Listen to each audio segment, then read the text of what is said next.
I'm Leo Walder for Kit Guru. This PC case is the Phanteks Evolv Shift X, mini ITX form factor, small footprint but clearly quite tall. There are two cases in this range, the regular Shift, which is about yay tall, and the Shift X, which is the full height version.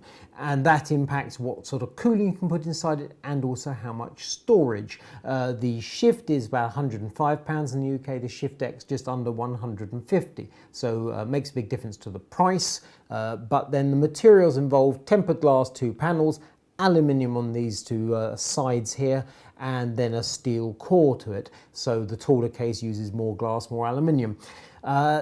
It's a bit tricky actually deciding what is the front and what is the back. This is effectively the front. However, the I/O panel of the motherboard is up here under this pop-up top cover.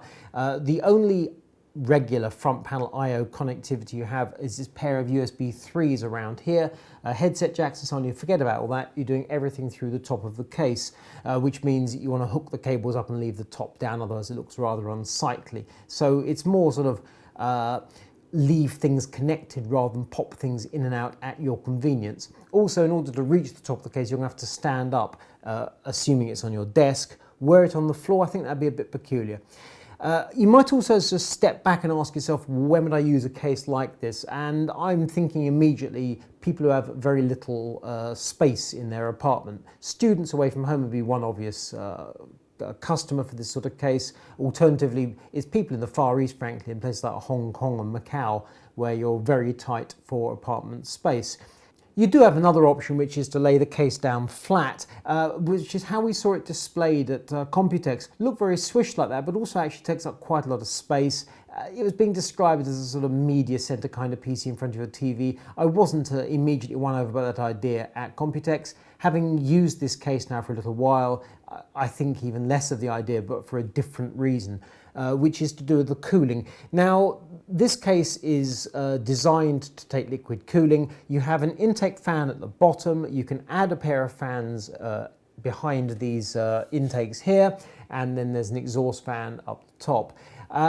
So airflow can be quite good, but the orientation of the system matters because of the liquid cooling. So I've put in a DDC pump reservoir, quite a small unit, it's about 100mm reservoir, here down the bottom. The cooling goes in the bottom, motherboard in the top, and it works perfectly well. Were I to lay the case down, I've either got the option of having the reservoir horizontal, which is doable, or I've got to have the reservoir vertical in this height here, which is really tight for space because it has to fit between the power supply shroud and the radiator. With the regular smaller Shift, you can put a radiator in the bottom and you can put a 120 radiator in this position here. With this taller Shift X, I can have a radiator in the bottom should I choose, and up to a 240 or 280 in this position. I've gone for a 280. Now, it seems to me the idea of having two 120 radiators is just odd. That's all there is to it. On the other hand, when you've got a 240 or 280 option, you can do plenty with your cooling.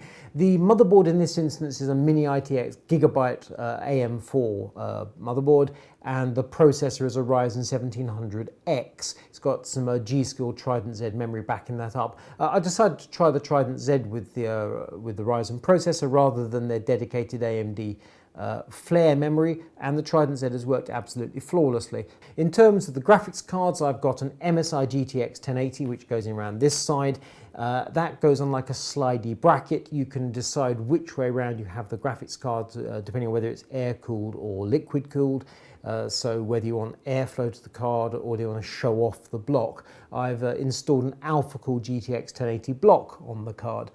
So I have to say, in terms of cosmetics, the Alpha Cool block doesn't look particularly exciting, however it works very nicely indeed. Alpha Cool 280mm radiator, EKWB pump reservoir unit, and I went for the small DDC setup for basically because of space. Ideal world, I prefer to use a D5 pump. They're slightly more bulky, and then I mount them generally to the radiator using a bracket as I have here. But actually here the space is sorely limited because of the power supply shroud and the radiator. The space available for your pump reservoir, not a lot, and then you're sort of restricted above by the graphics card. The SFX power supply I've chosen to go with is from Silverstone, and it's quite clear that Phanteks has had a few problems with the power supply choices, because the fact is that most SFX power supplies, even when they're modular, you are sorely limited for cable length, because after all, SFX is generally used in small form factor. This is technically small form factor, but it is a heck of a reach from the bottom to the top. And if you're trying to keep it tidy, so you actually have to route the cable somewhat, that also causes you all sorts of problems. So in this instance, the cables they make it to the top, but it is a stretch. Now, Phanteks includes one extension cable for the power supply. They could frankly have done with including a main extension and also the EPS extension as well. That would give you more options. The other snag is that I/O, the pair of USB 3s, because it's a heck of a long reach up to the motherboard. Phanteks says if your motherboard has an unusual configuration, if the USB 3 connector is in a strange place, you might find it tricky to make the cable reach. The fact is, every mini ITX board is different to every other mini ITX. There are so many things trying to fit in such a limited space. The motherboard manufacturers essentially just put the whole thing together in any order, and something will always look out of whack, whether it's a power connector, M.2, memory, whatever it might be. In this instance, the USB 3 connector is entirely conventional to my mind, and yet the cable just made it. Phanteks assures us they're working on compatibility, so I think they're going to make a few tweaks to this design, both in terms of power supply mounting and also in terms of USB 3. But as things stand, this is how it is, so if the cable doesn't reach, trouble. I've used some lighting in this case, but it's not actually lighting that comes with the case. It's an add-in Phanteks lighting strip. There is a connector, actually there are two connectors in the top of the case. You can add in lighting strips very easily. There's also a Phanteks lighting control button next to the power button. So the facility is there, but you have to add the lighting strip in order to get the pretty lights. Also, it's vaguely interesting to note that you've got the 7 or 8 colours. You can go through all the colours of the rainbow. The white is quite clearly actually a combination of RG and B, and the camera actually shows the white flickers quite badly. To the eye, it's just a steady white. Using a camera at 60 Hertz, 60 frames a second, it flickers quite notably, which is just one of those things. Putting this system together was relatively hard work because it's unconventional. Essentially, you put the power supply in first, and it has to go in first. You want a modular SFX or SFXL power supply. Then you have a look at your cooling. The radiator is going to go here. You can put one in the bottom, but forget about it. Once you've got your radiator and a couple of fans in this position, you then look at the space in the center and you go, right, well, that's where my pump reservoir goes. ITX motherboard up the top. Graphics card goes in this position here. Whether you're going air-cooled, liquid-cooled, obviously changes how you do things. Hook it all together, and you're pretty much good to go. There are a couple of gotchas. So in the terms of storage, if you're going purely SSD, you're laughing, no problem. If you want to put a hard drive, a 3.5-inch hard drive in this system with a radiator, it isn't going to happen. So a 2.5-inch drive is fine. A 3.5-inch drive, which is nominally supported, realistically is not. Having said that, why you put a 3.5-inch drive in a system like this, I'm not entirely clear. Fans, another problem, because I've got 2 fans supplied with a case. I've added 2 fans to go on the radiator, 4 fans. Nothing particularly special. Mini ITX boards generally do not have 4 fan headers, so it's a case of adding in a fan controller. I used an NZXT Grid Plus fan controller with their CAM software to control. Works perfectly well, but it wasn't something that I could just plug together. I had to get the extra bit of kit. So another consideration, more cost. A fan hub would have done the trick, and we've seen that with various Phanteks cases in the past. For some reason, with the shift, not there. Don't understand it, but there we go. Anyway, reach for the Grid Plus fan controller off the shelf. Job done. Overall, it works nicely. Despite appearances, it's well filtered. You would think a case like this would be dreadful for dust and such like, but it looks like Phanteks has done a proper job with the filtration. Airflow also looks surprisingly good.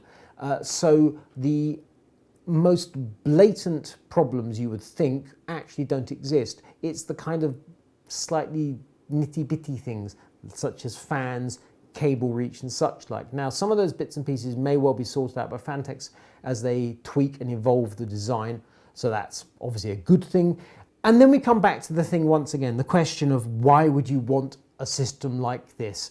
And I honestly struggle to come up with an answer. The fact you can see through the case, you can obviously depending on what hardware you put in it, but the center is glass to glass. If you have a taller reservoir, you're kind of looking through the reservoir, but still you can see through it. That's quite cutesy, but as a selling point, doesn't do a whole lot for me.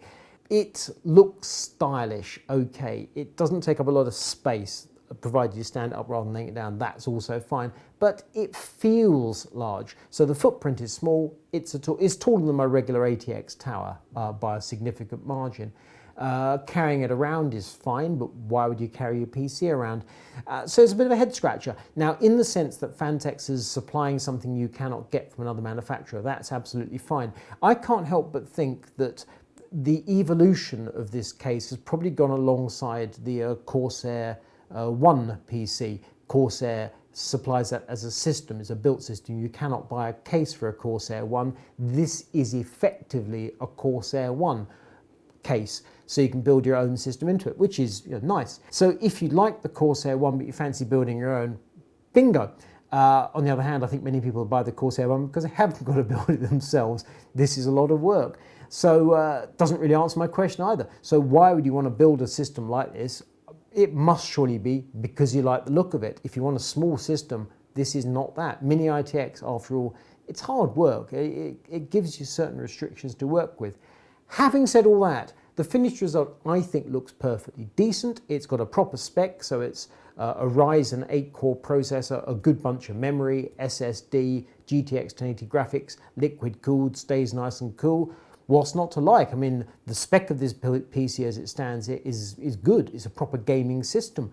Nonetheless, it's a curiosity. As to whether you'd rush out and buy one, my guess is you made that decision about the first 10 seconds of watching this video. I either thought, I love it, or what the hell's that? And I don't think anything I've said since then is going to change your mind. That's the truth of it. So if you like this video, thumbs up. If you don't, thumbs down. If you want more from Kit Guru, click to subscribe. I'm Neil Woodard for Kit Guru. This is the Phanteks Evolv Shift X.